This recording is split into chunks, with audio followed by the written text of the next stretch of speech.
आशीष, good morning Veeru. और actually मैं surprise हूँ कि निफ्टी सिर्फ 125 पॉइंट ऊपर है। आई थिंक लोगों का भी कॉन्फिडेंस नहीं है मार्केट में, इसके लिए मुझे हैरानी नहीं होगी अगर आज एक बार के लिए निफ्टी में 250-300 पॉइंट की भी रैली हो जाए। तो मतलब क्या है ना, मार्केट बहुत ओवरसोल्ड है। अच्छा, क्यों मैंने कल कहा आप लॉन्ग कैरी करें? देखिए, मार्केट के टेक्निकल्स ना आपको बहुत कुछ बता देते हैं। अब हमें नहीं पता था कि रात को ऐसे सब न्यूज़ समीकरण बैठ जाएंगे, ठीक है, लेकिन कल मार्केट में सबसे इंपॉर्टेंट क्या होता है, स्पेशली जब आप ट्रेडिंग कर रहे होते हैं, वो होता है रिस्क रिवॉर्ड।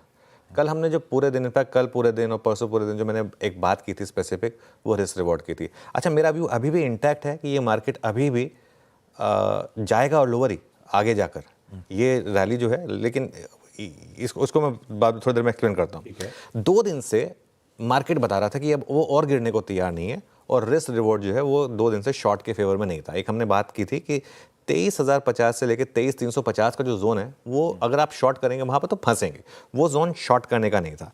और कल की क्लोजिंग, जब कल क्लोजिंग हो रही थी ना, तब इसने मेरे इस व्यू पर एक स्टैंप लगा दी और इसके लिए मैंने कल फिर वो व्यू लिया था। कल क्या हुआ? कल निफ्टी ने हायर हाई बनाया, हायर लो बनाया और हायर क्लोज दिया। परसों क्या हुआ था? परसों सिर्फ हायर लो था, लो हाई फिर भी लोअर था मंडे के मुकाबले। कल अब मैं टेबल में दिखाता हूँ आपको कि कल और परसों के बीच में जो समीकरण बदले 14 जनवरी और 15 जनवरी के बीच में 23,265 के हाई के मुकाबले 23,293 का हाई, 23,134 के लो के मुकाबले 23,146 का लो। भले ही 12 पॉइंट्स आपने प्रोटेक्ट किया, लेकिन परसों के लो को प्रोटेक्ट किया। और 23,176 के क्लोज के मुकाबले 23,213 का क्लोज।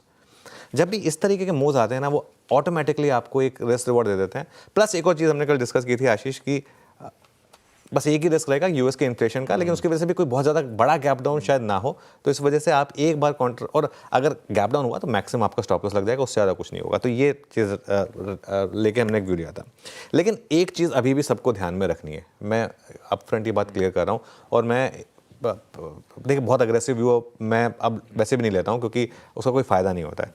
बड़ा ट्रेंड अभी भी नेगेटिव है मार्केट का, बड़ा ट्रेंड इतनी आसानी से नहीं बदलेगा। लेकिन बाजार में शॉर्टिंग भी ना लीनियर नहीं होती है। ऐसा नहीं होता है कि बाजार बस आपको ताबड़तोड़ बस हर लेवल पे शॉर्ट करेंगे आप पैसा बना के देगा, ऐसे नहीं होता है।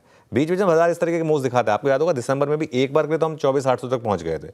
उस समय तो सब जो वीक शॉर्ट्स थे उनकी हालत खराब हुई होगी। तो बाजार काफ़ी ओवरसोल्ड है, एक बार के लिए मीन रिवर्जन हो सकता है। एक और जो हमने कल डिस्कस की थी वो थी मूविंग एवरेजेस कि कितना हम ओवरसोल्ड हैं। आपको एग्जांपल देता हूं, निफ्टी पर 10 day moving average, 10 day exponential moving average 23,438 पर है। साथ में निफ्टी भी रख दीजिए ताकि लोगों को दिखाई दे कि कितना दूर है मुझसे। 20 डे में 23,661 पर है। और हम कहाँ पर हैं अभी? आज के अगर गैप अप को इंक्लूड भी कर लें, मान लीजिए, तो हम 23,213 पर हैं। सपोज करिए 150 पॉइंट का गैप अप होता है, हम 23,350 पर खुलते हैं। वहाँ से भी 10 डे में 23,438 और 20 डे में 23,661 पर। बैंक निफ्टी के कॉन्टेक्स्ट में, अच्छा ये निफ्टी इस रैली का एक रिस्क रहेगा कि 23,438 से 23,661 के बीच में फेल होगी। अगर बड़ा ट्रेंड नेगेटिव है तो ये रैली 23,438 से 23,661 के बीच में फेल होने का रिस्क रहेगा। वो मैं बार बार लोगों को एक्सप्लेन करूँगा कि बड़ा ट्रेंड इसके ऊपर ही चेंज होगा, तब तक बड़ा ट्रेंड नेगेटिव है। बैंक निफ्टी पर वो लेवल्स कहाँ हैं? वैसे बैंक निफ्टी में बार बार बोल रहा हूँ, आपके लिए नहीं है, वो हेज फंड्स के लिए, उनको ही करने दीजिए, लेकिन फिर भी लेवल्स बता देता हूँ। 49,431 पर 10 डे में, हम 48,751 पर है, और 20 डे में 50,255 पर है।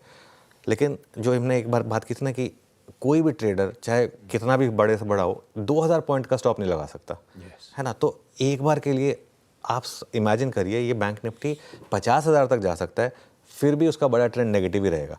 तो इसके लिए इस चीज़ को समझने की ज़रूरत है। ये कल जो लॉन्ग कैरी करने का व्यू था वो था, और जब हम शो की शुरुआत करेंगे तब डिस्कस करेंगे कि अब इन पोजीशन में करना क्या है। ना बिल्कुल ठीक।